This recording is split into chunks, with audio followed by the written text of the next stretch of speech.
नमस्कार, city post पे आपका स्वागत है। मैं हूं आपके साथ वसीर। कल 5 राज्यों के विधानसभा चुनाव का जो तारीख है उसका ऐलान हो गया है। चुनाव आयोग ने इस तारीख का ऐलान कर दिया है, चुनाव डेट का। और तेजस्वी यादव जो है कल असम के दौरे पे गए। हम बात करेंगे, आरजेडी के प्रवक्ता हमारे साथ है। सर, तेजस्वी यादव का असम दौरा हो रहा है। सर, क्या वहाँ आरजेडी चुनाव लड़ेगी? देखिए, कल ही 5 राज्यों में चुनाव की घोषणा चुनाव आयोग ने कर दी है। बंगाल हो, असम हो, केरल हो, सभी जगहों पर दूसरे राज्यों में भी राष्ट्रीय जनता दल मजबूत हुई है।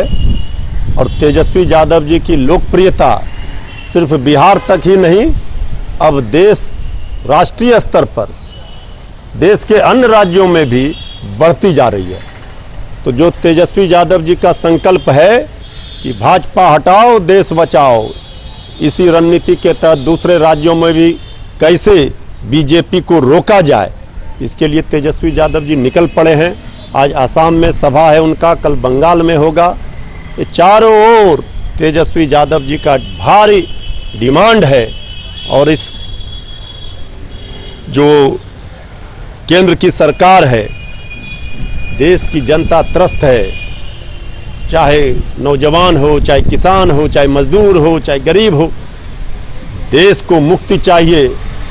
एनडीए शासनकाल से इसी अभियान के तहत सबको एकजुट करके कैसे हम बीजेपी को अन्य राज्यों में हराने में कामयाब होंगे, इसी रणनीति के तहत राष्ट्रीय जनता दल, हमारे नेता श्री तेजस्वी यादव जी दूसरे राज्यों का दौरा कर रहे हैं। तो क्या लगता है, वहाँ गए हैं तेजस्वी यादव, तो क्या वहाँ की जो राष्ट्रीय क्षेत्रीय पार्टी है उससे बात चल रही है आपको? नहीं, सभी संभावनाओं को तलाशा जा रहा है। और हमारा मुख्य उद्देश्य है हमारी पार्टी का, हमारे नेता का, कि वहाँ बीजेपी को आने से रोकना, बीजेपी को हराना। अब ये संभावनाओं का तलाश चल रहा है। जो भी वहाँ उपयुक्त होगा, हमने पहले ही कहा, प्राथमिकता हमारी है बीजेपी को कैसे हम रोकेंगे।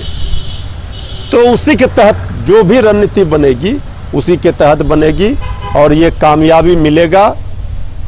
चाहे असम में हो, चाहे बंगाल में हो, बीजेपी का अब सपना पूरा होने वाला नहीं है। सारा देश की जनता एकजुट होकर खड़ा है इस सरकार को हटाने के लिए। क्या बंगाल में ममता बनर्जी आप लोगों की बात चल रही है ममता बनर्जी से? भाई, ममता दीदी के साथ हम लोगों का पुराना संबंध है, आदरणीय लालू प्रसाद जी का, तेजस्वी यादव जी का। दीदी का वहाँ बीजेपी से लोहा ले रही हैं।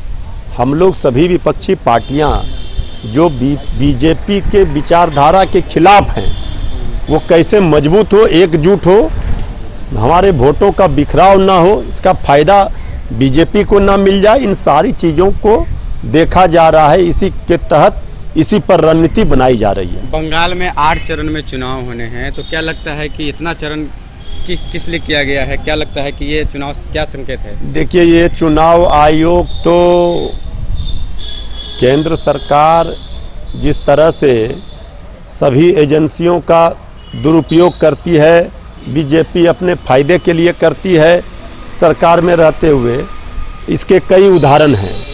अब वो जितने भी चरणों में कर लें, लेकिन बीजेपी का चरण बंगाल में अब नहीं पड़ेगा। ये आखिरी सवाल है, क्या लगता है वहाँ कितने सीटों पे चुनाव लड़ेगी असम और बंगाल में आरजेडी?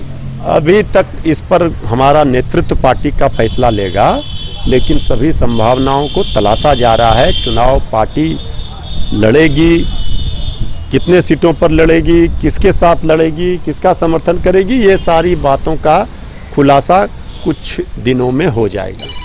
तो हमारे साथ थे आरजेडी के प्रवक्ता मृत्युंजय तिवारी, जो कह रहे हैं कि सभी संभावनाओं को दोनों स्टेट में तलाशा जा रहा है। तेजस्वी यादव का आज जो है बंगाल में रैली है और कल असम में है। आज असम में है और कल बंगाल में है। और देखने वाली बात ये होगी कितने सीटों पे आरजेडी चुनाव लड़ती है। अगर आपको ये